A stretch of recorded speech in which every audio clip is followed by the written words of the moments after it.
Putriku memberikan kado kecil, yang dia buat sendiri dengan bangga untuk neneknya. Tapi ibu mertuaku hanya diam dan menatap anakku dengan tatapan tajam. Lalu dia berteriak di depan semua orang. Anak dari ibu yang miskin dan tukang selingkuh tidak pantas memanggilku nenek. Pergi kalian. Namun tepat setelah ibu mertua menolak hadiah dan menghina kami, aku tak menyangka. Tiba-tiba suamiku berdiri. Apa yang dia katakan dan dia tunjukkan, membuat seluruh ruangan langsung hening. Karena, sebelum ceritanya dimulai, silahkan tulis di kolom komentar dari daerah mana saja teman-teman yang menonton cerita ini.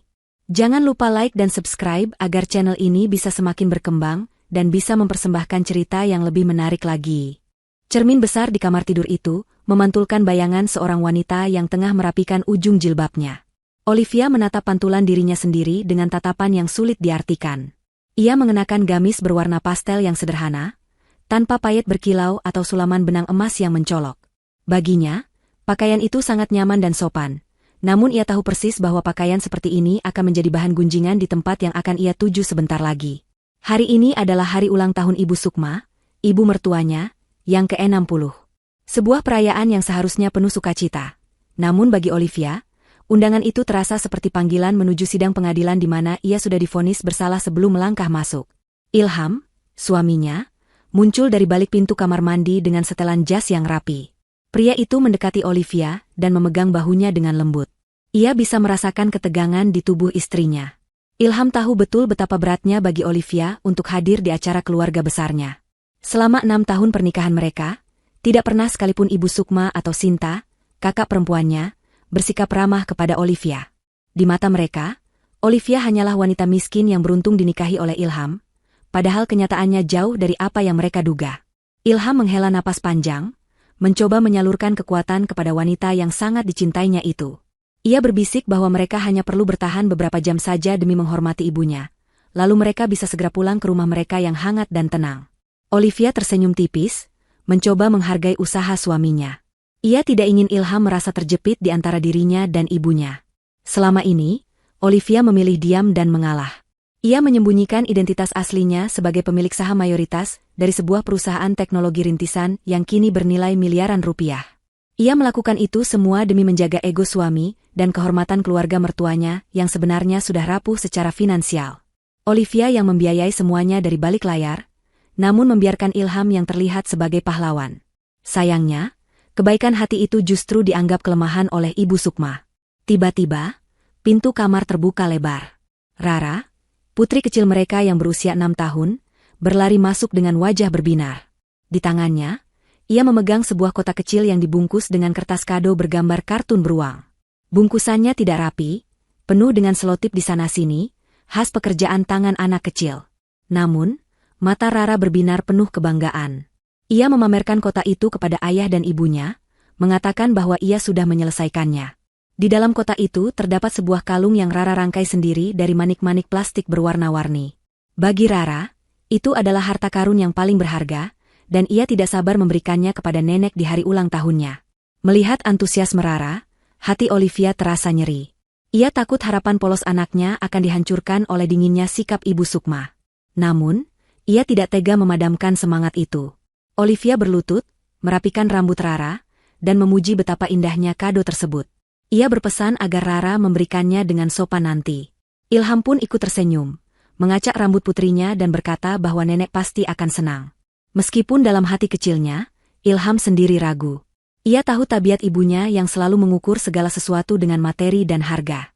Ponsel Ilham bergetar di atas meja rias. Nama Sinta tertera di layar. Dengan enggan, Ilham mengangkat panggilan itu dan mengaktifkan mode pengeras suara, agar ia bisa sambil memakaikan sepatu Rara. Suara Sinta yang melengking langsung memenuhi ruangan. Tanpa basa-basi, kakak iparnya itu mengingatkan Ilham untuk tidak terlambat. Namun, kalimat berikutnya yang membuat telinga Olivia panas. Sinta dengan nada ketus mengingatkan Ilham, agar memastikan istrinya tidak berpakaian memalukan seperti pembantu. Sinta juga memperingatkan agar anak mereka dijaga supaya tidak berlarian, dan merusak dekorasi mahal di hotel. Ilham mematikan sambungan telepon itu dengan wajah merah padam. Ia menatap Olivia dengan rasa bersalah. Olivia hanya menggeleng pelan, memberi isyarat bahwa ia baik-baik saja, meski hatinya tergores lagi.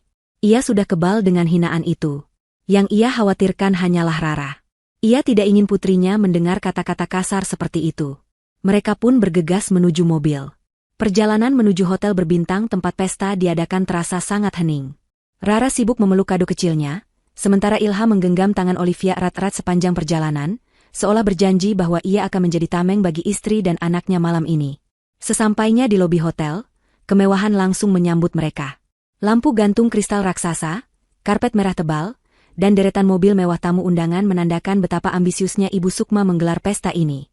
Olivia tahu, pesta semewah ini memakan biaya ratusan juta. Uang yang sebenarnya berasal dari transferan bulanan Olivia ke rekening Ilham yang kemudian diberikan kepada ibunya. Ironis sekali, pikir Olivia. Ia sedang menghadiri pesta yang dibiayai oleh uangnya sendiri, untuk merayakan ulang tahun orang yang membencinya, di mana ia akan diperlakukan seperti orang asing yang tak diundang.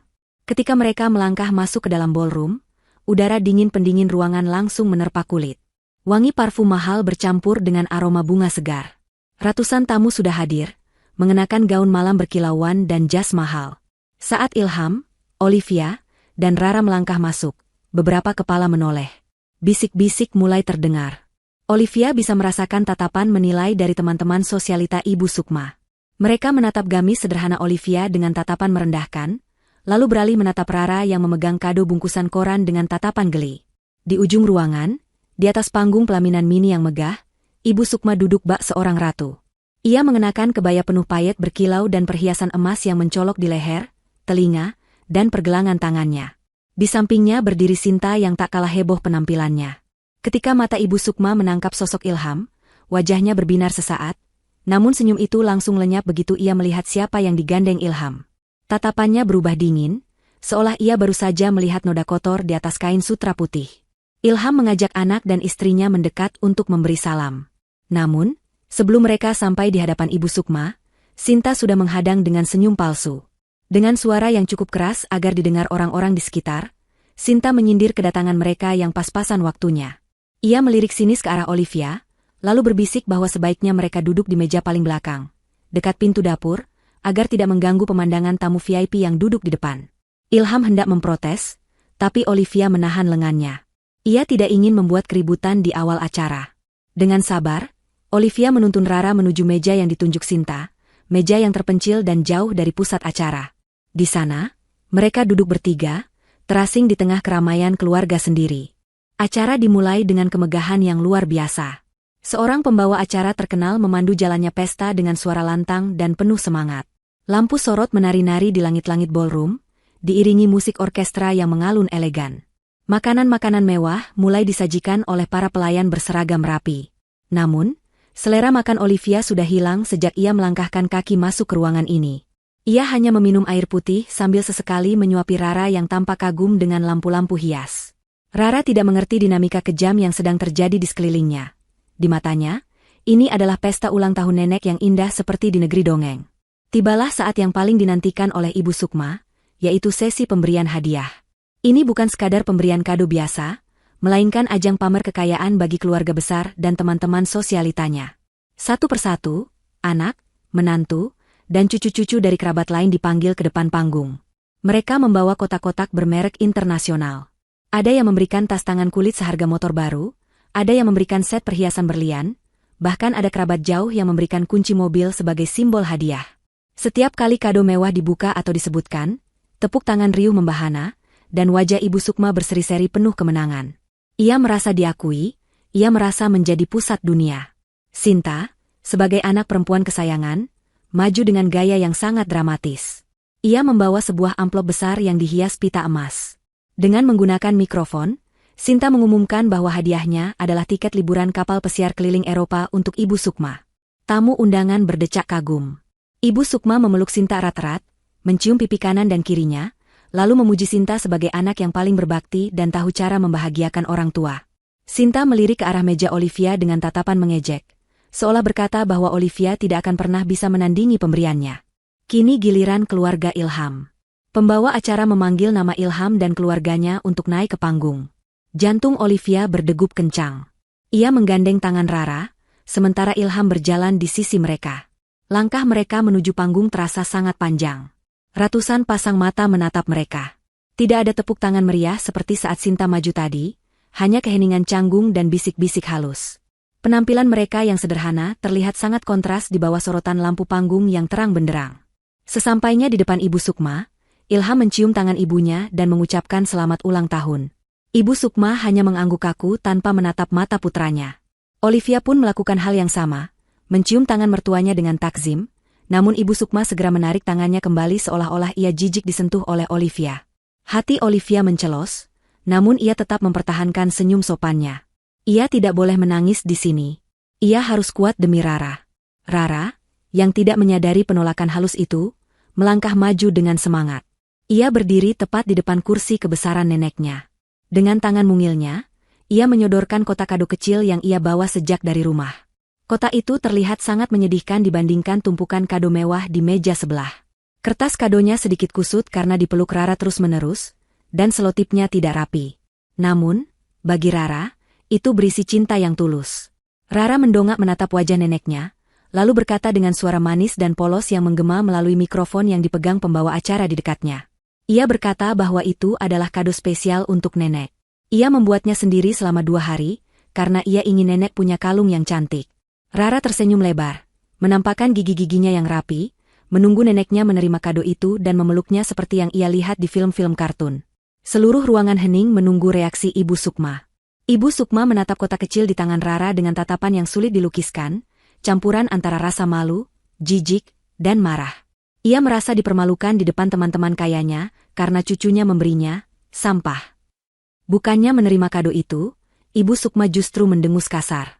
Ia menatap Rara dengan tajam, lalu dengan gerakan tangan yang cepat dan kasar, ia menepis tangan mungil cucunya. Kotak kado itu terlempar dari tangan Rara.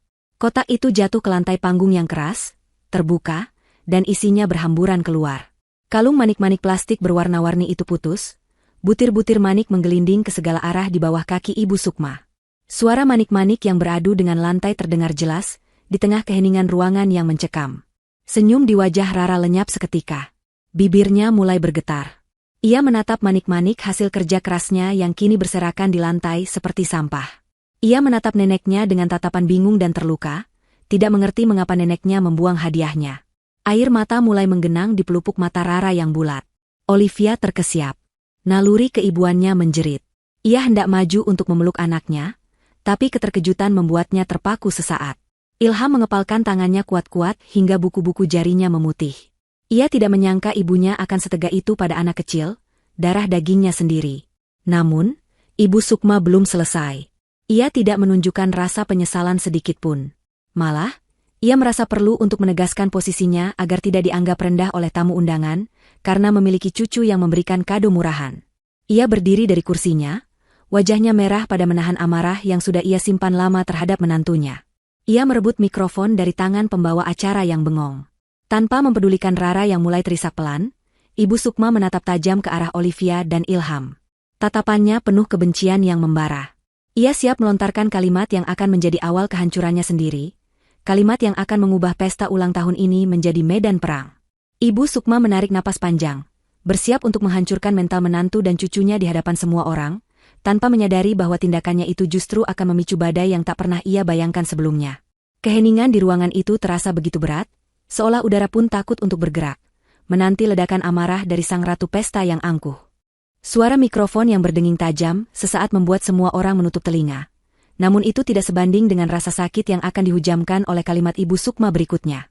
Wanita parubaya yang berdiri angkuh di atas panggung itu, menatap cucunya sendiri bukan dengan kasih sayang, melainkan dengan tatapan penuh kebencian yang sudah membusuk selama bertahun-tahun. Ia mengangkat tangannya yang gemetar karena amarah, menunjuk wajah Rara yang basah oleh air mata, lalu menunjuk Olivia yang berdiri mematung di sampingnya. Dengan suara lantang yang menggema ke seluruh sudut ruangan besar itu, Ibu Sukma mulai memuntahkan racun yang selama ini ia simpan di dalam hatinya.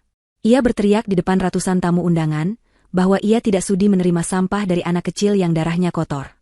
Ibu Sukma melanjutkan teriakannya tanpa jeda, mengatakan bahwa anak dari seorang ibu yang miskin dan tukang selingkuh tidak pantas memanggilnya nenek. Ia menyebut Rara sebagai aib keluarga yang seharusnya tidak pernah dilahirkan. Kata-kata itu meluncur deras, seperti anak panah berapi yang membakar habis sisa-sisa harga diri Olivia. Ibu Sukma menuduh Olivia sebagai wanita murahan yang hanya menjebak anaknya, Ilham, demi harta keluarga mereka yang terhormat. Ia memfitnah bahwa Rara bukanlah anak kandung Ilham, melainkan hasil hubungan gelap Olivia dengan laki-laki lain di masa lalu. Tuduhan itu begitu keji dan spesifik, seolah-olah Ibu Sukma meyakini kebohongan yang ia ciptakan sendiri di kepalanya. Rara, yang masih berusia 6 tahun, mungkin tidak memahami sepenuhnya arti kata selingkuh atau anak haram. Namun ia sangat mengerti nada suara neneknya. Ia mengerti bahwa ia ditolak. Ia mengerti bahwa ia dibenci. Tangis Rara pecah menjadi raungan histeris yang menyayat hati. Gadis kecil itu memeluk kaki ibunya erat-erat, menyembunyikan wajahnya di balik gamis Olivia, tubuh mungilnya terguncang hebat karena ketakutan. Olivia langsung berlutut, memeluk putrinya dengan protektif. Ia menutup telinga Rara dengan kedua tangannya, berusaha menghalangi suara jahat neneknya masuk ke dalam memori anak itu, meskipun ia tahu semuanya sudah terlambat. Hati Olivia hancur berkeping-keping melihat anaknya diperlakukan lebih rendah daripada binatang di hadapan keluarga ayahnya sendiri. Suasana di dalam ballroom berubah menjadi sangat tidak nyaman. Ratusan tamu undangan yang tadinya menikmati pesta kini terdiam kaku. Namun, bukannya membela, mayoritas dari mereka justru mulai berbisik-bisik sambil menatap Olivia dengan pandangan merendahkan. Desas-desus mulai menjalar cepat seperti api di padang rumput kering. Mereka yang tidak mengenal Olivia langsung mempercayai ucapan Ibu Sukma. Mereka berbisik bahwa pantas saja penampilan Olivia begitu kampungan, ternyata dia memang wanita tidak benar. Tatapan jijik dan sinis kini tertuju pada Olivia dari segala penjuru ruangan. Olivia merasa telanjang di tengah keramaian, dihakimi tanpa diberi kesempatan membela diri. Di sudut panggung, Sinta tersenyum puas. Ia berdiri di belakang ibunya dengan tangan bersedekap, menikmati pertunjukan yang sudah lama ia rancang. Dialah yang selama ini menanamkan benih keraguan di hati ibunya. Dialah yang mengedit foto-foto palsu dan menyebarkan rumor bohong tentang Olivia. Melihat Olivia dipermalukan sehina ini adalah kemenangan besar baginya. Sinta bahkan berpura-pura prihatin dengan menggeleng-gelengkan kepalanya, seolah membenarkan bahwa adiknya, Ilham, memang telah salah memilih istri. Sinta merasa posisinya sebagai pewaris tunggal kasih sayang dan harta ibunya kini, semakin aman tanpa gangguan dari benalu seperti Olivia dan anaknya. Ibu Sukma belum puas. Ia kembali berteriak mengusir mereka. Ia mengatakan agar Olivia membawa pergi anak haram itu dari pandangannya, sebelum ia memanggil satpam untuk menyeret mereka keluar seperti pengemis. Ia menegaskan bahwa pesta ini hanya untuk orang-orang terhormat, bukan tempat penampungan bagi penipu miskin. Kata-kata kasar itu terus keluar tanpa henti, memukul mental Olivia bertubi-tubi. Olivia sudah tidak tahan lagi. Air matanya menetes, bukan karena ia lemah, tapi karena ia marah. Ia bangkit berdiri, menggendong Rara yang masih menangis, dan berniat untuk segera pergi dari neraka dunia ini. Ia menarik lengan baju Ilham, mengajak suaminya untuk keluar saat itu juga. Ia tidak butuh pengakuan dari orang-orang gila ini. Namun, sesuatu yang tidak terduga terjadi. Saat Olivia menarik tangan suaminya, tubuh Ilham tidak bergeming sedikitpun. Pria itu berdiri kokoh seperti batu karang yang menahan ombak. Cengkeraman tangan Ilham pada lengan Olivia terasa begitu kuat, namun tidak menyakiti. Tangan Ilham yang satunya lagi mengepal sangat keras hingga urat-urat di punggung tangannya menonjol keluar. Wajah Ilham yang biasanya tenang dan sabar kini berubah menjadi merah padam. Rahangnya mengeras, matanya menatap tajam ke arah ibunya dengan sorot mata yang belum pernah dilihat Olivia seumur hidup pernikahannya. Ilham tidak melangkah mundur. Ia tidak berbalik menuju pintu keluar. Sebaliknya, Ilham melepaskan tangan Olivia perlahan, memberi isyarat agar istrinya tetap di tempat. Lalu ia melangkah maju menaiki panggung, mendekati ibunya yang masih memegang mikrofon dengan napas memburu. Langkah kaki Ilham terdengar berat dan tegas saat ia menaiki anak tangga panggung. Aura kemarahan yang memancar dari tubuhnya begitu kuat, hingga membuat beberapa orang yang berdiri di dekat panggung mundur selangkah secara naluriah. Ibu Sukma, yang baru saja selesai memuntahkan caci makinya, terkejut melihat putranya mendekat dengan wajah yang begitu gelap. Ia mengira Ilham akan berlutut meminta maaf, atau memohon belas kasihan, seperti yang biasa dilakukannya dulu.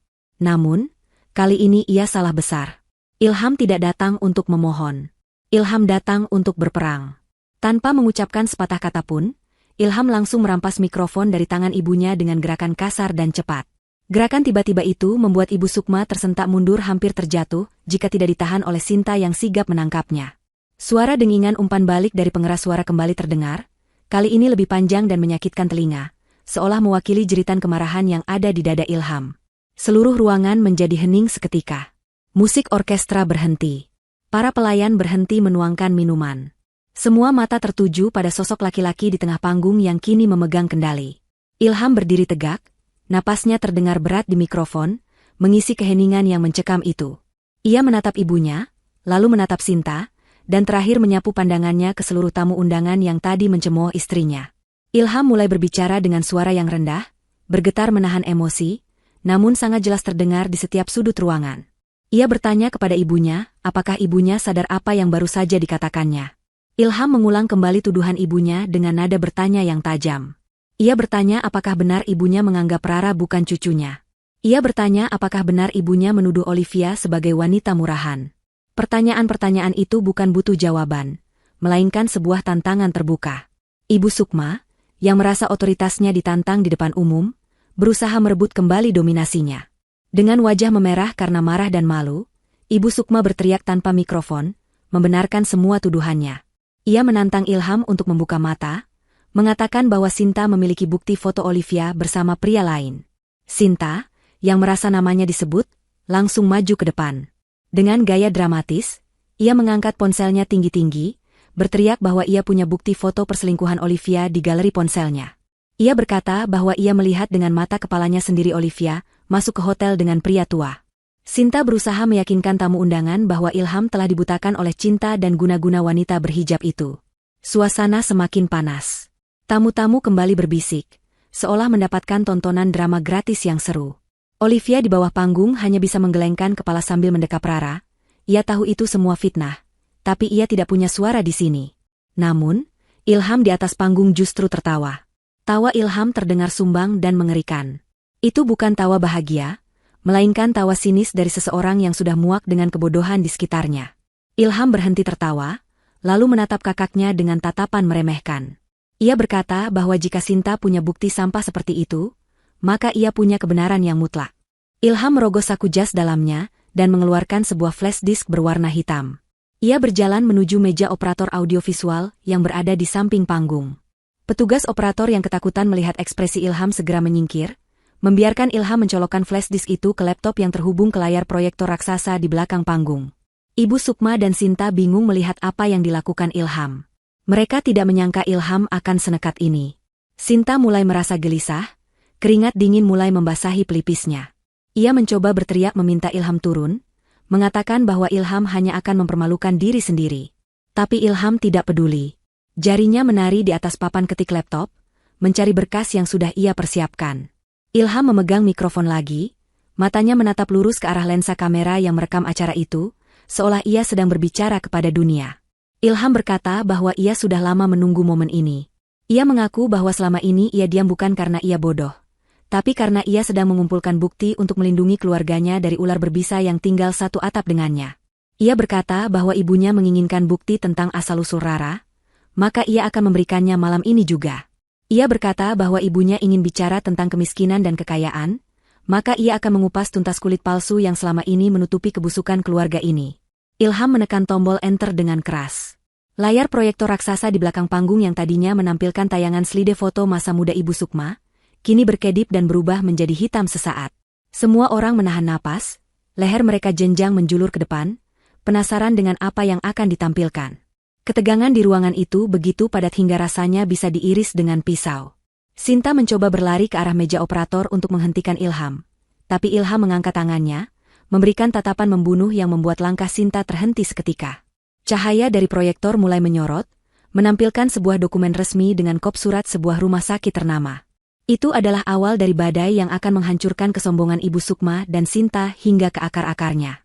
Cahaya putih menyilaukan memancar dari layar proyektor raksasa, membelah keremangan ballroom yang kini senyap bagaikan kuburan.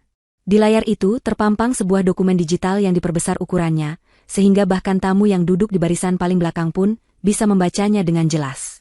Itu adalah hasil uji laboratorium DNA dari sebuah rumah sakit berstandar internasional yang kredibilitasnya tidak diragukan lagi.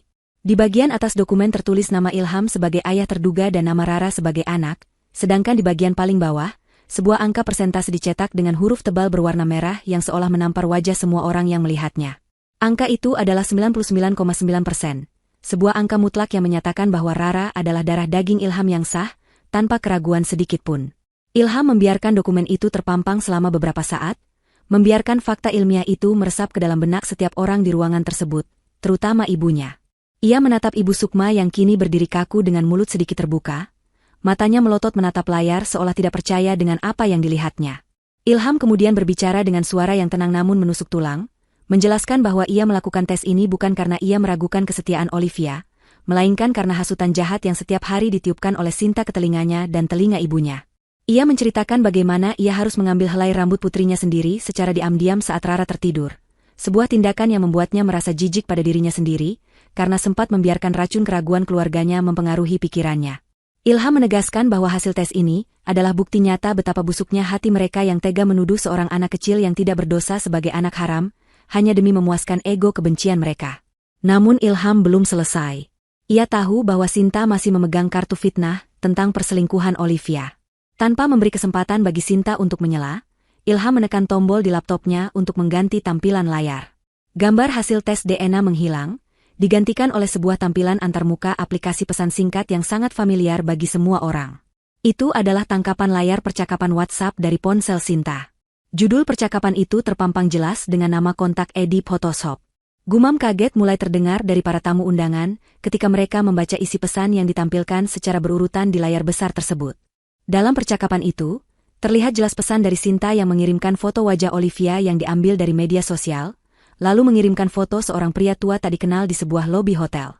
Di bawah foto-foto itu, Sinta mengetik instruksi yang sangat spesifik dan kejam. Ia meminta orang bernama Edi itu untuk mengedit wajah Olivia agar terlihat seolah-olah sedang merangkul pria tua tersebut, dan Sinta meminta agar hasilnya terlihat senyata mungkin agar bisa digunakan untuk menghasut Ilham menceraikan istrinya. Tanggal pengiriman pesan itu tertera jelas, yaitu 2 minggu sebelum pesta ulang tahun ini diadakan, membuktikan bahwa ini adalah rencana yang sudah disusun dengan matang dan penuh niat jahat. Sinta, yang melihat kejahatannya ditelanjangi di depan ratusan orang, menjerit histeris. Wajahnya pucat pasi seperti mayat. Ia berlari ke tengah panggung, berteriak bahwa semua itu bohong dan rekayasa komputer yang dibuat Ilham. Ia berusaha menutupi layar proyektor dengan tubuhnya, seolah-olah tindakannya itu bisa menghapus kebenaran yang sudah terlanjur dilihat oleh semua orang. Namun, usaha Sinta sia-sia.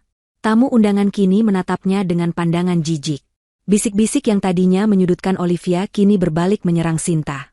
Mereka menyebut Sinta sebagai kakak ipar yang jahat, ular berbisa, dan wanita tak tahu malu yang tega memfitnah adik iparnya sendiri dengan cara yang begitu kotor. Ilham menatap kakaknya dengan tatapan dingin tanpa belas kasihan. Ia membentak Sinta untuk diam dan minggir. Suaranya menggelegar melalui pelantang suara, hingga membuat Sinta gemetar dan mundur ketakutan. Ilham kemudian memutar sebuah video singkat yang merupakan rekaman CCTV dari sebuah kafe. Di video itu, terlihat Sinta sedang bertemu dengan seorang pria dan memberikan amplop tebal yang diduga berisi uang bayaran untuk jasa edit foto tersebut. Bukti visual ini menjadi paku terakhir yang menyegel peti mati kebohongan Sinta. Tidak ada lagi ruang untuk menyangkal. Sinta terduduk lemas di lantai panggung, air matanya tumpah bukan karena penyesalan, tapi karena rasa malu yang luar biasa akibat ketahuan. Ibu Sukma mematung, tangannya memegang dada yang terasa sesak. Ia menatap Sinta, anak kesayangannya, lalu menatap layar yang menampilkan bukti kejahatan itu. Dunianya mulai goyah. Ia menyadari bahwa selama ini ia telah mempercayai kata-kata pembohong dan membenci menantu yang sebenarnya tidak bersalah dalam hal kesetiaan. Namun, ego Ibu Sukma masih terlalu tinggi untuk mengakui kesalahan. Ia masih memiliki satu senjata terakhir dalam benaknya, yaitu masalah status sosial dan kekayaan. Ia berpikir bahwa meskipun Olivia setia, Olivia tetaplah wanita miskin yang menumpang hidup. Namun, Ilham seolah bisa membaca pikiran ibunya. Ia kembali melangkah ke laptop, bersiap untuk membuka babak baru yang akan menghancurkan satu-satunya kebanggaan yang tersisa dari Ibu Sukma, yaitu ilusi kekayaannya. Ilham kembali mengetuk papan ketik laptopnya, dan layar proyektor berkedip sekali lagi sebelum menampilkan grafik keuangan yang didominasi oleh garis-garis merah yang menukik tajam ke bawah. Judul besar di atas grafik itu tertulis laporan keuangan PT Warisan Ayah, status pilot. Suasana di ballroom kembali berubah, dari ketegangan drama keluarga menjadi kebingungan massal. Para tamu undangan yang sebagian besar adalah rekan bisnis dan sosialita mulai menyipitkan mata, mencoba memahami data yang tersaji. Ibu Sukma menatap layar itu dengan bingung, tidak mengerti apa yang sedang ditunjukkan oleh putranya. Sejauh yang ia tahu, perusahaan peninggalan suaminya masih berjalan lancar dan membiayai semua gaya hidup mewahnya selama ini. Ilham mulai berbicara lagi, kali ini nadanya lebih datar namun penuh penekanan pada setiap fakta yang ia sampaikan. Ia bertanya kepada ibunya dengan nada retoris, apakah ibu benar-benar berpikir bahwa uang yang ibu hamburkan setiap hari berasal dari keuntungan perusahaan ayah? Ilham kemudian membeberkan kenyataan pahit yang selama ini ia tutup rapat-rapat. Ia menjelaskan bahwa perusahaan ayah sebenarnya sudah bangkrut total 5 tahun yang lalu. Kebangkrutan itu disebabkan oleh korupsi manajemen yang buruk dan, yang paling parah, penggerogotan dana perusahaan secara terus-menerus oleh Ibu Sukma dan Sinta untuk membiayai liburan ke luar negeri, membeli tas bermerek, dan pesta-pesta mewah yang tidak ada habisnya. Ilham menunjukkan bukti surat hutang dan dokumen penyitaan aset perusahaan yang sebenarnya sudah ditandatangani bertahun-tahun lalu. Wajah Ibu Sukma berubah menjadi abu-abu. Kakinya lemas. Ia menggelengkan kepala, bergumam bahwa itu tidak mungkin karena setiap bulan ia selalu menerima transferan uang ratusan juta rupiah ke rekening pribadinya. Ia berteriak bahwa Ilham berbohong, bahwa mereka masih kaya, bahwa rumah mewah yang mereka tempati dan gedung hotel ini adalah bukti kekayaan mereka. Ilham tertawa getir mendengar penyangkalan ibunya. Ia berkata bahwa itulah pertanyaan kuncinya, dari mana uang itu berasal jika perusahaan sudah mati. Ilham menekan tombol panah di laptopnya, mengganti tampilan layar ke halaman mutasi rekening bank yang sangat rinci. Di layar kini terpampang daftar transfer masuk rekening Ibu Sukma dan Sinta selama 5 tahun terakhir. Di kolom pengirim, tertulis satu nama yang sama berulang-ulang, sebuah nama perusahaan asing yang terdengar bona fide, yaitu Olivia Tech Solutions. Dan di bawah nama perusahaan itu, tertera nama pemilik rekening sumber dana tersebut, Olivia Zahra. Nama istri Ilham, menantu yang baru saja dihina sebagai orang miskin dan benalu, terpampang jelas sebagai penyokong dana tunggal bagi seluruh kehidupan mewah keluarga itu. Ilham menunjuk Olivia yang masih berdiri di bawah panggung sambil memeluk Rara. Ia berteriak kepada ibunya agar membuka matanya lebar-lebar. Ia mengungkapkan identitas asli Olivia yang selama ini disembunyikan. Olivia bukanlah wanita pengangguran biasa. Olivia adalah pendiri dan pemilik saham mayoritas dari salah satu perusahaan rintisan teknologi paling sukses di negeri ini. Kekayaan Olivia bahkan 10 kali lipat lebih besar dari kekayaan keluarga Ilham di masa kejayaan mereka dulu. Ilham menjelaskan bahwa Olivia sengaja menyembunyikan identitasnya dan menggunakan uang pribadinya untuk menutupi kebangkrutan keluarga Ilham semata-mata, karena Olivia ingin menjaga kehormatan Ilham sebagai suami dan menjaga perasaan Ibu Sukma agar tidak syok atau malu di hadapan teman-temannya. Suara Ilham bergetar karena emosi saat ia melanjutkan penjelasannya. Ia mengatakan bahwa rumah gedongan tempat Ibu Sukma tinggal, mobil mewah yang dikendarai Sinta, gaji para pembantu yang sering dimaki-maki Ibu Sukma, bahkan biaya sewa ballroom hotel dan catering makanan mewah yang sedang dinikmati para tamu saat ini, semuanya dibayar lunas dari kantong Olivia. Tidak ada 1 rupiah pun uang Ibu Sukma di sana, karena Ibu Sukma sebenarnya sudah tidak punya apa-apa selain hutang. Olivia adalah orang yang memberi makan tangan yang kemudian menggigitnya.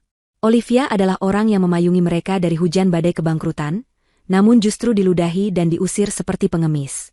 Kenyataan ini menghantam Ibu Sukma lebih keras daripada tamparan fisik. Ia merasa dunia di sekelilingnya runtuh seketika. Ia menoleh ke arah teman-teman sosialitanya dan melihat tatapan mereka berubah total. Tidak ada lagi rasa hormat atau kekaguman. Yang ada hanyalah tatapan mencemooh, kasihan, dan jijik.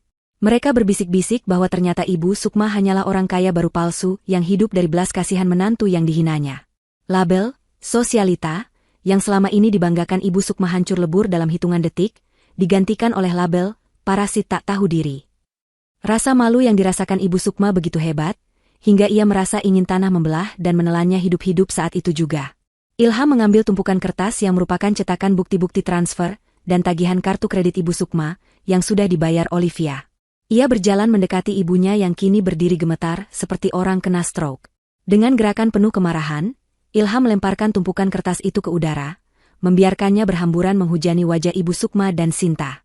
Kertas-kertas putih itu melayang-layang jatuh ke lantai panggung, menjadi saksi bisu betapa besarnya pengorbanan Olivia yang dibalas dengan air tuba.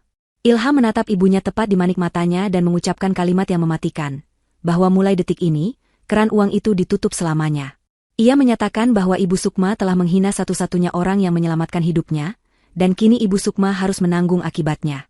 Ilham mempersilakan ibunya untuk membayar sendiri biaya pesta ratusan juta ini, jika memang ia merasa dirinya orang kaya yang terhormat, karena Olivia tidak akan mengeluarkan sepeser pun lagi untuk membiayai kesombongan yang menghancurkan hatinya sendiri. Kertas-kertas bukti transfer yang dilemparkan Ilham masih melayang-layang di udara sebelum akhirnya mendarat berserakan di lantai panggung, menutupi sepatu hak tinggi mahal milik Ibu Sukma. Suasana di dalam ballroom hotel berbintang itu kini berubah drastis, seolah-olah gravitasi bumi telah bergeser dan memutarbalikkan posisi setiap orang di dalamnya.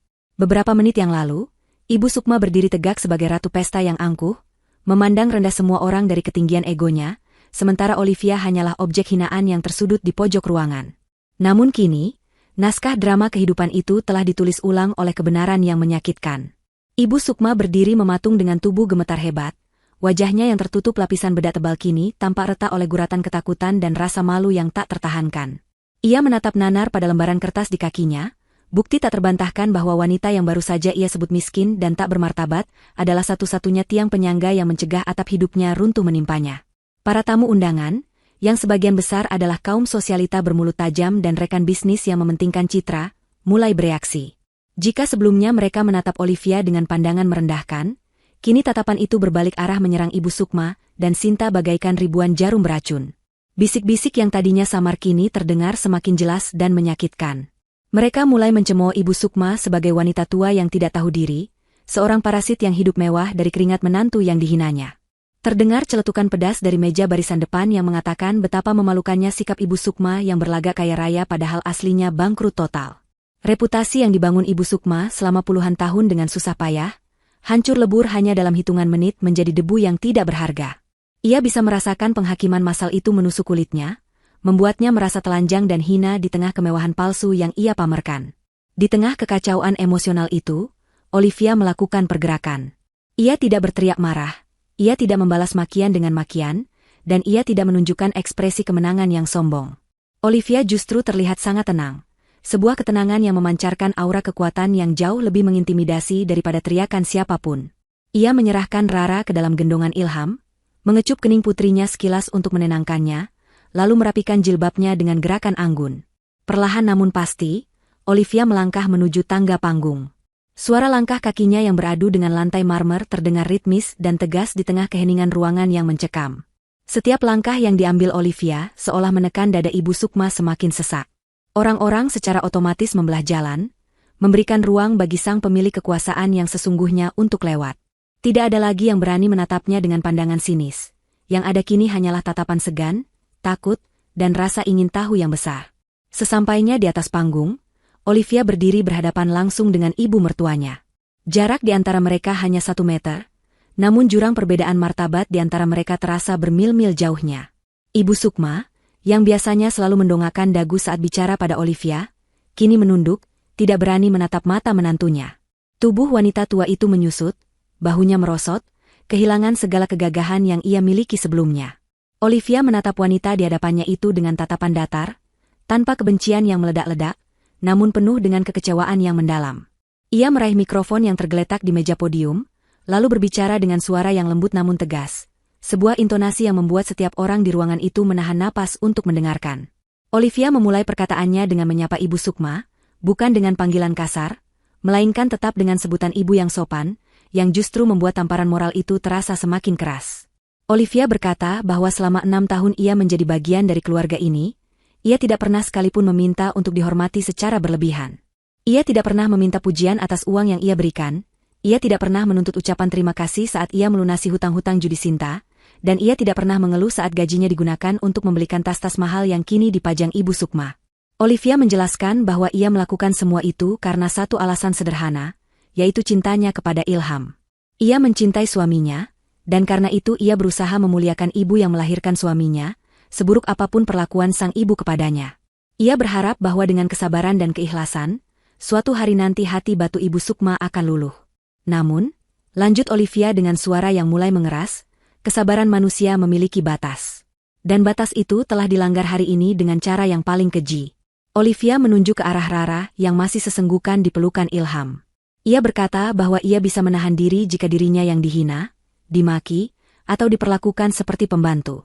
Tapi ketika Ibu Sukma menghancurkan hati putrinya, merusak kado tulus dari tangan kecil yang tidak berdosa, dan memfitnah kesucian kelahirannya di depan ratusan orang, maka saat itulah Ibu Sukma kehilangan hak istimewa untuk mendapatkan belas kasihan darinya. Olivia menegaskan bahwa seorang nenek yang tega menyakiti cucunya sendiri demi gengsi, tidak layak mendapatkan perlindungan apapun lagi. Kalimat itu menohok jantung Ibu Sukma, membuatnya terisak pelan, menyadari bahwa ia telah membangunkan macan tidur yang selama ini ia anggap sebagai kucing rumahan. Olivia kemudian mengeluarkan ponsel pintarnya dari dalam tas kecil yang ia bawa. Layar ponsel itu menyala terang di tangannya.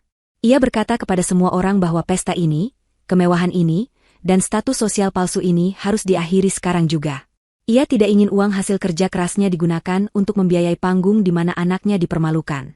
Dengan gerakan jari yang cekatan, Olivia menekan sebuah nomor di daftar kontaknya dan mengaktifkan mode pengeras suara.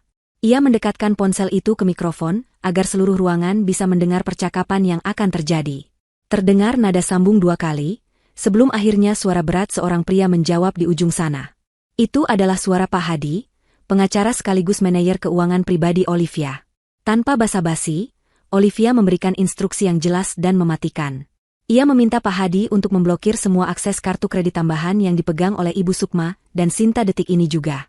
Ia memerintahkan untuk membekukan seluruh aset properti yang sertifikatnya sebenarnya sudah atas nama perusahaan Olivia, karena pengambil alihan hutang masa lalu. Dan yang paling membuat Ibu Sukma lemas, Olivia memerintahkan Pak Hadi untuk membatalkan cek pembayaran gedung hotel dan catering yang seharusnya cair hari ini. Olivia mengatakan dengan lantang bahwa ia menarik kembali semua dukungannya dan membiarkan keluarga ini berdiri di atas kaki mereka sendiri yang rapuh. Pak Hadi di ujung telepon merespons dengan sigap dan profesional, mengonfirmasi bahwa instruksi akan dilaksanakan segera melalui sistem perbankan saat itu juga. Suara, klik, tanda telepon ditutup terdengar seperti suara vonis hakim yang menjatuhkan hukuman mati. Ibu Sukma menjerit tertahan, ia mencoba maju untuk meraih tangan Olivia, memohon agar perintah itu dibatalkan. Ia tahu persis apa artinya ini. Tanpa uang Olivia, ia hanyalah gelandangan yang memakai baju bagus. Namun, sebelum tangan kotor Ibu Sukma sempat menyentuh ujung jilbab Olivia, Ilham sudah pasang badan. Ilham berdiri di antara istri dan ibunya, menjadi tembok pemisah yang kokoh. Ilham menatap ibunya dengan tatapan asing, menolak memberikan celah sedikit pun bagi ibunya untuk memanipulasi Olivia lagi. Lampu-lampu kristal di ballroom itu seolah meredup seiring dengan hilangnya sumber dana yang membiayai cahayanya. Musik sudah lama berhenti, digantikan oleh suara isak tangis ketakutan dari Sinta dan raungan putus asa dari Ibu Sukma. Para tamu undangan mulai bergerak mundur, menjaga jarak dari panggung seolah takut tertular kemiskinan dan aib yang kini menyelimuti keluarga itu. Olivia menatap pemandangan itu dengan wajah datar.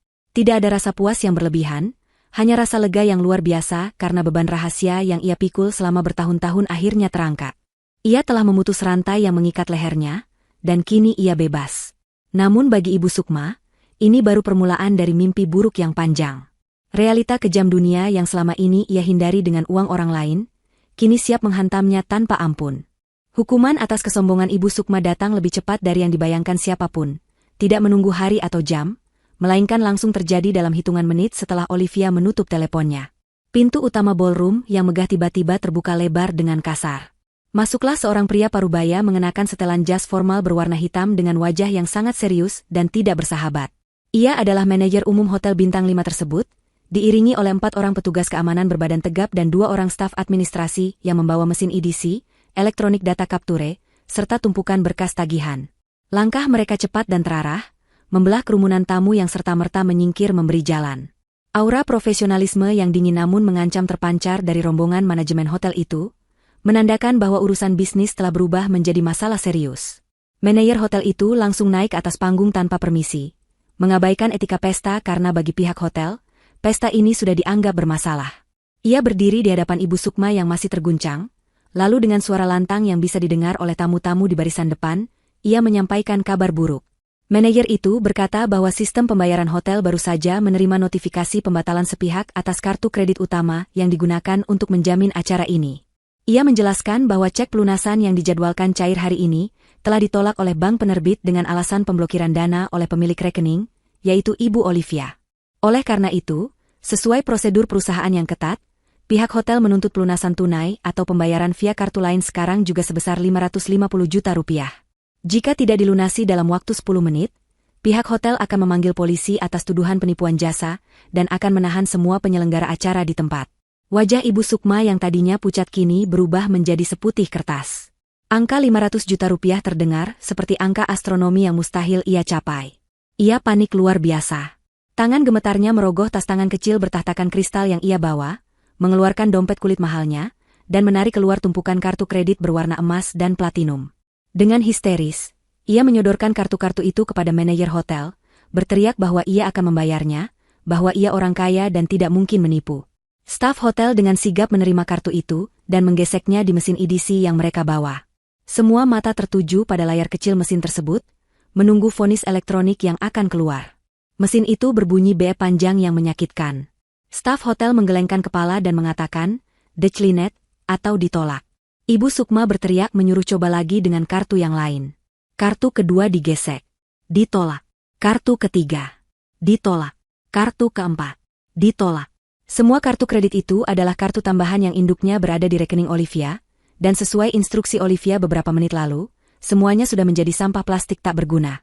Ibu Sukma melempar dompetnya ke lantai dengan frustrasi, berteriak-teriak seperti orang gila, menyalahkan mesin yang rusak, menyalahkan bank yang bodoh, menyalahkan semua orang kecuali dirinya sendiri. Pemandangan itu sungguh menyedihkan sekaligus menjijikkan. Sang sosialita terhormat kini mengamuk seperti anak kecil yang kehilangan mainan. Sadar bahwa ia tidak bisa membayar, Ibu Sukma beralih menatap teman-teman sosialitanya yang berdiri di dekat panggung. Ia melihat Jeng Sri, ketua arisan berlian yang selama ini paling akrab dengannya. Dengan air mata bercucuran dan sisa-sisa bedak yang luntur, Ibu Sukma berlari turun dari panggung dan menghampiri Jeng Sri. Ia memegang tangan temannya itu dengan erat, memohon pinjaman uang tunai atau kartu kredit untuk menalangi biaya pesta sementara waktu. Ia berjanji akan menggantinya besok 2 kali lipat. Namun, reaksi yang didapatnya sungguh menohok. Jeng Sri, yang biasanya memuji-muji tas baru Ibu Sukma, kini menarik tangannya dengan kasar seolah takut tertular penyakit menular. Ia memandang Ibu Sukma dengan tatapan jijik dan berkata bahwa ia tidak punya uang untuk dipinjamkan kepada penipu. Satu persatu teman-teman sosialita Ibu Sukma mundur teratur. Mereka yang dulu berebut ingin duduk satu meja dengannya, kini berpura-pura sibuk dengan ponsel mereka, membetulkan gaun, atau tiba-tiba teringat ada urusan mendesak. Alasan-alasan klise mulai terdengar di mana-mana.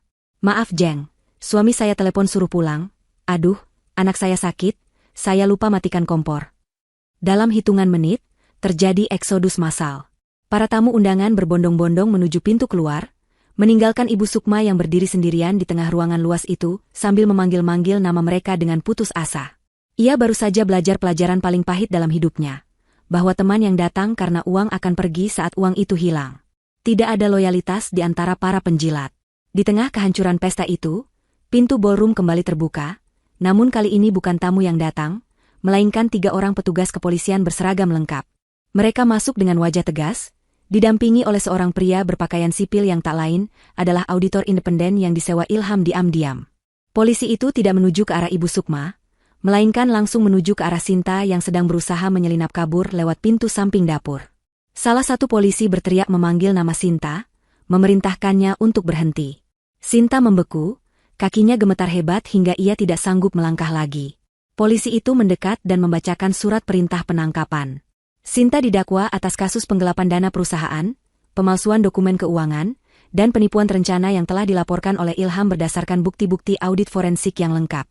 Ternyata, selama ini Sinta bukan hanya memalak uang Olivia, tapi juga mencuri sisa-sisa aset perusahaan lama ayahnya dengan memalsukan tanda tangan Ilham. Sinta menjerit histeris saat borgol besi yang dingin dikunci di kedua pergelangan tangannya. Ia meronta-ronta, berteriak memanggil ibunya, memohon tolong agar Ibu Sukma membebaskannya. "Ibu, tolong Sinta, Bu, jangan biarkan mereka bawa Sinta." Teriakannya menggema mengerikan di ruangan yang kini hampir kosong itu. Ibu Sukma, yang melihat putri kesayangannya digelandang polisi seperti kriminal kelas 3, jatuh terduduk di lantai.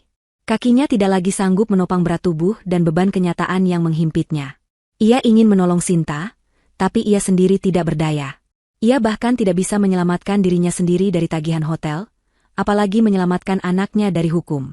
Ia hanya bisa melihat dengan pandangan kabur saat Sinta diseret keluar ruangan, menangis meraung-raung memanggil namanya hingga suaranya menghilang di balik pintu. Kini, ballroom itu terasa sangat luas dan sepi. Dekorasi bunga-bunga impor yang mahal, kain-kain sutra yang menghias dinding, dan lampu kristal di atas sana, semuanya tampak seperti ejekan bagi nasib Ibu Sukma. Ia duduk bersimpuh di lantai karpet merah yang kotor oleh jejak sepatu para tamu yang pergi. Ia sendirian. Benar-benar sendirian. Tidak ada anak emasnya, tidak ada teman sosialitanya, tidak ada uang, dan tidak ada harga diri. Di kejauhan, di dekat pintu keluar, ia melihat Ilham, Olivia, dan Rara berdiri melihatnya. Itu adalah satu-satunya harapan terakhirnya. Dengan sisa tenaga yang ada, Ibu Sukma merangkap perlahan di lantai, mengabaikan lututnya yang sakit dan gaun mahalnya yang robek tersangkut kursi. Ia merangkak menuju kaki Ilham, air mata dan ingus bercampur menjadi satu di wajahnya yang dulu selalu ia banggakan kecantikannya. Ia hendak memohon pengampunan, bukan karena ia sadar akan dosanya, melainkan karena ia takut menghadapi kemiskinan yang kini berdiri tegak di depan matanya. Ibu Sukma menyeret tubuhnya di atas karpet merah yang kini terasa kasar dan berdebu. Gaun kebaya mahalnya yang penuh payet tersangkut di sana-sini, robek dan kotor, namun ia sudah tidak peduli lagi pada penampilannya. Satu-satunya hal yang ada di pikirannya saat ini adalah bagaimana caranya agar ia tidak ditangkap polisi atau dilempar ke jalanan. Ia merangkak mendekati kaki putranya sendiri, Ilham, yang berdiri tegak seperti patung batu di dekat pintu keluar ballroom. Tangan Ibu Sukma yang gemetar, dengan kuku-kuku yang catnya sudah tergores, mencengkeram celana kain Ilham dengan erat. Ia menengadah, memperlihatkan wajahnya yang basah oleh air mata, ingus, dan lunturan maskara hitam yang membuatnya terlihat seperti hantu yang menyedihkan. Ibu Sukma mulai meratap dengan suara serak yang memilukan hati siapapun yang mendengarnya, kecuali hati putranya yang sudah membeku. Ia memohon ampun, bersumpah demi Tuhan bahwa ia hilaf dan tidak bermaksud jahat. Ia mulai mengungkit-ungkit masa lalu, mengatakan bahwa dialah ibu yang mengandung Ilham selama 9 bulan, dialah yang menyusui Ilham, dan dialah yang membesarkan Ilham hingga menjadi laki-laki dewasa. Ia menggunakan kartu as terakhirnya, yaitu ikatan darah, berharap rasa bersalah akan melunakkan hati Ilham seperti yang selalu terjadi di masa lalu. Ia berjanji akan berubah. Ia berjanji akan menyayangi Olivia dan Rara, asalkan Ilham mau melunasi tagihan hotel ini dan membawanya pulang ke rumah mereka yang nyaman. Ilham menunduk, menatap wanita tua yang bersimpuh di kakinya itu. Dulu, pemandangan ibunya menangis adalah kelemahan terbesarnya. Dulu, ia akan melakukan apa saja agar ibunya tersenyum kembali. Namun hari ini, saat ia melihat air mata itu, yang ia rasakan hanyalah kekosongan yang hampa. Bayangan wajah Rara yang ketakutan saat dibentak, bayangan Olivia yang dihina selama 6 tahun, dan fakta bahwa ibunya tega memfitnah darah dagingnya sendiri, telah membunuh rasa kasihan itu sampai ke akarnya.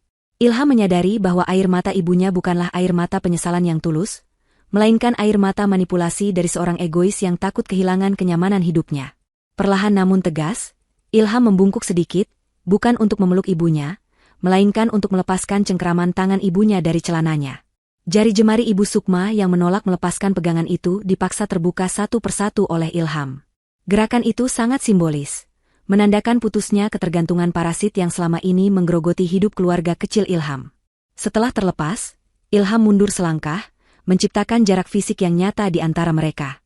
Ia menatap ibunya dengan sorot mata yang dingin dan asing, seolah ia sedang melihat orang lain yang tidak ia kenal. Ilham berkata dengan suara datar bahwa maaf itu sudah terlambat.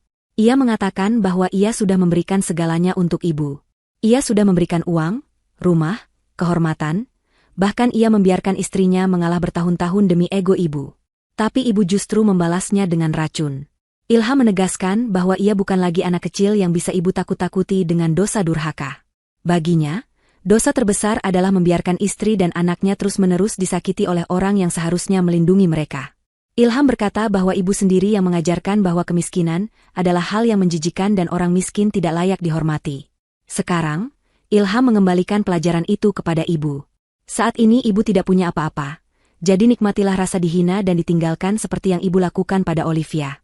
Manajer hotel yang sejak tadi berdiri mengawasi dengan tidak sabar, melangkah maju mendekati Ibu Sukma. Ia bertanya kepada Ilham apakah pihak keluarga akan menanggung tagihan ini. Ilham menoleh pada manajer itu dan menggeleng tegas. Ia mengatakan bahwa ia tidak bertanggung jawab atas pesta yang tidak ia inginkan ini. Ilham menunjuk perhiasan emas, cincin berlian, dan jam tangan mahal yang masih melekat di tubuh Ibu Sukma.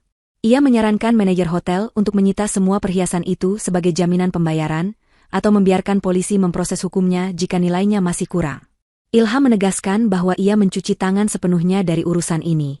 Mendengar itu, Ibu Sukma menjerit histeris. Ia berusaha melindungi kalung dan cincinnya saat petugas keamanan hotel mulai mendekat untuk melucutinya. Ilham tidak menoleh lagi. Ia berbalik badan, merangkul bahu Olivia dengan erat, dan menggendong Rara di lengan kirinya. Mereka bertiga melangkah keluar melalui pintu besar ballroom, meninggalkan keributan memalukan di belakang mereka. Suara raungan Ibu Sukma yang memanggil nama Ilham perlahan meredup tertelan jarak, dan tebalnya pintu kayu jati yang tertutup rapat di belakang punggung mereka. Saat mereka berjalan menyusuri lorong hotel yang sepi dan dingin menuju lobi, Rara yang berada dalam gendongan Ilham meletakkan kepala kecilnya di bahu sang ayah. Gadis kecil itu masih sesenggukan sisa tangisnya tadi. Ia menatap wajah ayahnya dengan mata bulat yang polos, lalu bertanya dengan suara lirih mengapa nenek menangis dan berteriak-teriak seperti itu. Rara bertanya apakah nenek sakit. Pertanyaan polos itu membuat hati Ilham terenyuh, namun sekaligus menguatkan keputusannya. Ilham mengusap punggung putrinya dengan lembut, mencium pipi gembilnya, lalu menjawab dengan bijaksana bahwa nenek sedang belajar pelajaran yang sangat penting tentang sopan santun dan rasa syukur. Ia berkata bahwa mulai sekarang, tidak akan ada lagi yang berani menyakiti Rara, dan mereka akan hidup tenang tanpa gangguan nenek lagi.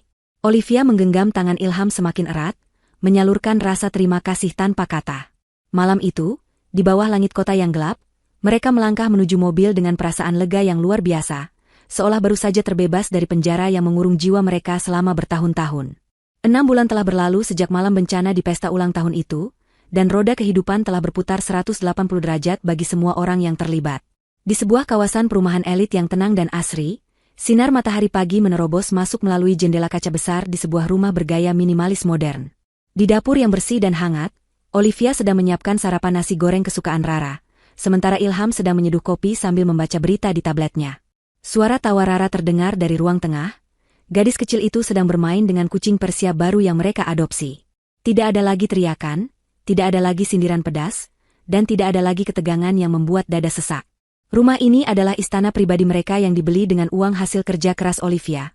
Sebuah tempat di mana mereka bisa menjadi diri sendiri, tanpa harus berpura-pura miskin atau menyembunyikan kesuksesan. Bisnis teknologi milik Olivia semakin meroket pasca kejadian itu. Setelah ia memutuskan untuk berhenti menutupi identitasnya, banyak investor yang justru semakin kagum dengan kepribadiannya yang rendah hati namun tegas. Ilham kini telah mengundurkan diri dari pekerjaan lamanya yang stagnan, dan mulai membantu Olivia mengelola operasional perusahaan. Hubungan mereka sebagai suami istri semakin kuat dan harmonis, karena tidak ada lagi rahasia atau benalu yang menghalangi komunikasi mereka. Mereka sering menghabiskan akhir pekan dengan berkebun atau jalan-jalan ke taman kota bersama Rara, menikmati kebahagiaan sederhana yang dulu terasa mahal karena selalu dirusak oleh tuntutan Ibu Sukma. Sementara itu, nasib Sinta berakhir tragis di balik jeruji besi. Proses hukum berjalan cepat karena bukti-bukti yang diserahkan Ilham sangat lengkap dan tak terbantahkan. Sinta divonis hukuman penjara selama 4 tahun atas kasus penggelapan dana dan penipuan berlapis. Di dalam sel penjara yang sempit, lembab, dan berbau apek, Sinta harus tidur berhimpitan dengan narapidana lain yang kasar. Kulitnya yang dulu mulus karena perawatan mahal kini kusam dan penuh bekas gigitan nyamuk. Tidak ada lagi salon, tidak ada lagi tas bermerek, dan tidak ada lagi pujian palsu. Ia menghabiskan hari-harinya dengan menangisi nasib dan menyalahkan semua orang. Namun jauh di lubuk hatinya, ia tahu bahwa keserakahannya lah yang membawanya ke tempat hina ini. Suaminya telah menceraikannya seminggu setelah vonis dijatuhkan, dan tidak ada satupun teman sosialitanya yang datang menjenguk. Ia benar-benar sendirian membusuk dalam penyesalan. Namun, karma yang paling menyakitkan justru dialami oleh Ibu Sukma.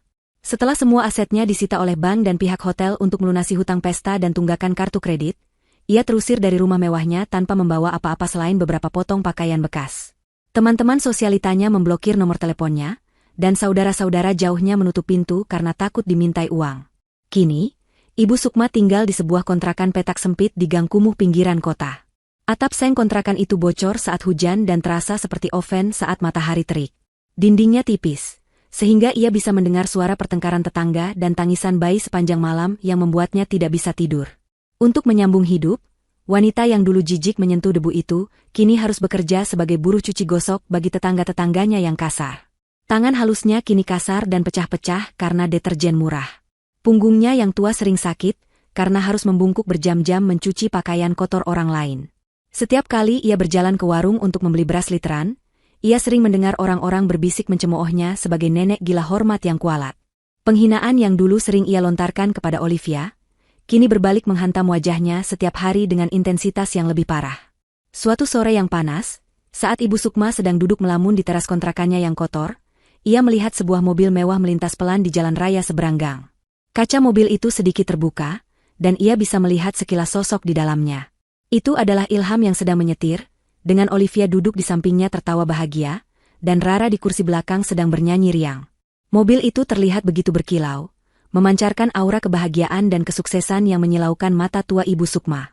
Ia ingin berteriak memanggil mereka, ia ingin berlari mengejar mobil itu, tapi kakinya terasa berat seperti dipaku ke tanah. Rasa malu yang luar biasa menahan suaranya di tenggorokan. Air mata penyesalan menetes membasahi pipinya yang keriput. Ia sadar sepenuhnya sekarang bahwa ia telah membuang berlian demi memungut batu kerikil.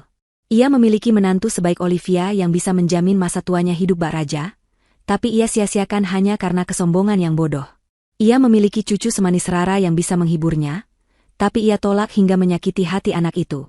Kini, ia hanya bisa melihat kebahagiaan mereka dari kejauhan, seperti seorang pengemis yang mengintip ke dalam restoran mewah. Hukuman terberat baginya bukanlah kemiskinan itu sendiri, melainkan kenangan akan apa yang seharusnya bisa ia miliki jika saja ia pandai bersyukur dan tidak jahat hati. Cerita berakhir dengan pemandangan kontras yang memuaskan rasa keadilan. Di satu sisi, keluarga Olivia menikmati makan malam yang hangat di bawah lampu gantung ruang makan mereka yang indah, penuh tawa dan doa syukur. Di sisi lain, Ibu Sukma duduk sendirian di lantai kontrakannya yang dingin, memakan nasi bungkus dingin dengan lauk seadanya, ditemani oleh penyesalan yang akan menghantuinya sampai akhir hayatnya. Kebaikan telah menang, dan kejahatan telah mendapatkan tempat yang selayaknya. Waktu berjalan tanpa ampun, mengubah nasib manusia bagaikan roda yang berputar cepat. 5 tahun telah berlalu sejak malam yang menghancurkan di hotel mewah itu.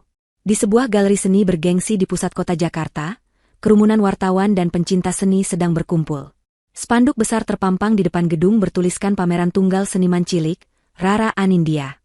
Rara, yang kini berusia 11 tahun, tumbuh menjadi gadis yang cerdas, cantik, dan sangat berbakat. Lukisan-lukisannya yang bernilai seni tinggi menjadi sorotan utama, dan hasil penjualan tiket pameran hari ini akan disumbangkan sepenuhnya untuk panti asuhan, sebuah nilai kepedulian yang ditanamkan oleh ibunya sejak dini. Di tengah kerumunan itu, Olivia dan Ilham berdiri mendampingi putri mereka dengan wajah berbinar bangga. Olivia kini bukan hanya dikenal sebagai pengusaha teknologi sukses, tetapi juga filantropis yang dihormati banyak orang. Penampilannya tetap sederhana dengan balutan busana muslim yang elegan, namun aura wibawanya membuat siapapun segan. Ilham tampak lebih gagah dan matang, ia telah membuktikan dirinya sebagai pendamping yang setara dan suportif bagi istrinya. Mereka berdua memegang tangan Rara saat gadis kecil itu memotong pita peresmian, disambut tepuk tangan riuh yang tulus. Sangat berbeda dengan tepuk tangan palsu di pesta ulang tahun 5 tahun lalu. Sementara itu, di seberang jalan raya, di balik sebuah pohon pelindung yang rindang, seorang wanita tua dengan pakaian lusuh dan rambut memutih yang kusut sedang berdiri mematung. Kulitnya terbakar matahari, tubuhnya kurus kering tinggal tulang, dan di tangannya ia memegang sebuah karung plastik berisi botol-botol bekas. Itu adalah Ibu Sukma. Selama 5 tahun ini, kehidupan jalanan telah menggerogoti sisa-sisa kemanusiaannya. Ia hidup berpindah-pindah dari satu kolong jembatan ke kolong jembatan lain, mengais rezeki dari sisa sampah orang lain.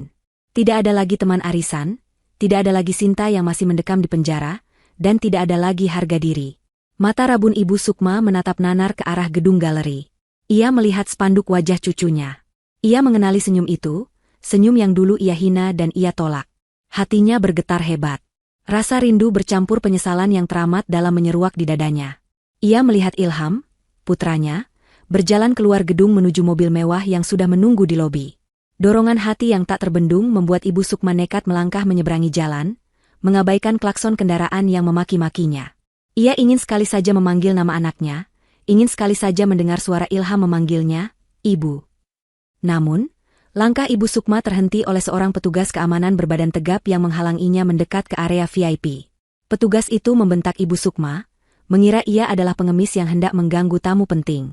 Keributan kecil itu menarik perhatian Ilham. Ilham menoleh dan tatapan matanya bertemu langsung dengan mata ibunya. Waktu seolah berhenti berputar. Ibu Sukma menahan napas, berharap ada secercah pengakuan di mata putranya. Ia berharap Ilham akan berlari memeluknya, memaafkannya, dan membawanya pulang. Namun, harapan itu hancur berkeping-keping. Ilham tidak marah, tidak juga memalingkan wajah dengan benci. Ilham hanya menatapnya dengan tatapan datar dan kosong, seolah ia sedang melihat orang asing yang tidak pernah ia kenal seumur hidupnya. Tatapan itu jauh lebih menyakitkan daripada kemarahan, karena itu menandakan bahwa Ibu Sukma benar-benar sudah tidak ada lagi di dalam hati dan ingatan putranya. Ilham kemudian menunduk, membisikkan sesuatu pada petugas keamanan, lalu menyerahkan beberapa lembar uang merah kepada petugas itu. Tanpa menoleh lagi, Ilham merangkul Rara dan Olivia, masuk ke dalam mobil yang nyaman dan tertutup rapat. Rara, yang sempat melihat wanita tua itu dari balik kaca jendela mobil yang mulai bergerak, bertanya kepada ayahnya siapa nenek tua yang kasihan itu. Dengan tenang dan lembut, Ilham menjawab bahwa itu hanyalah seseorang dari masa lalu yang sudah memilih jalan hidupnya sendiri. Ilham tidak mengatakan bahwa itu adalah neneknya. Ia memutus rantai trauma itu selamanya, membiarkan Rara tumbuh tanpa bayang-bayang kelam dari wanita yang pernah membencinya. Mobil pun melaju menjauh, meninggalkan asap tipis yang segera hilang terbawa angin. Di trotoar yang panas, petugas keamanan menghampiri Ibu Sukma dan menyodorkan uang pemberian Ilham. Petugas itu berkata bahwa bapak yang tadi berpesan agar uang ini digunakan untuk makan dan jangan pernah muncul di hadapan keluarganya lagi. Ibu Sukma menerima uang itu dengan tangan gemetar. Ia meremas lembaran uang itu di dadanya, lalu jatuh terduduk dan menangis tanpa suara. Di tangannya, ia memegang sedekah dari anak kandungnya sendiri. Sedekah yang diberikan bukan karena cinta, melainkan karena rasa kasihan pada orang asing. Itulah hukuman abadi bagi kesombongannya.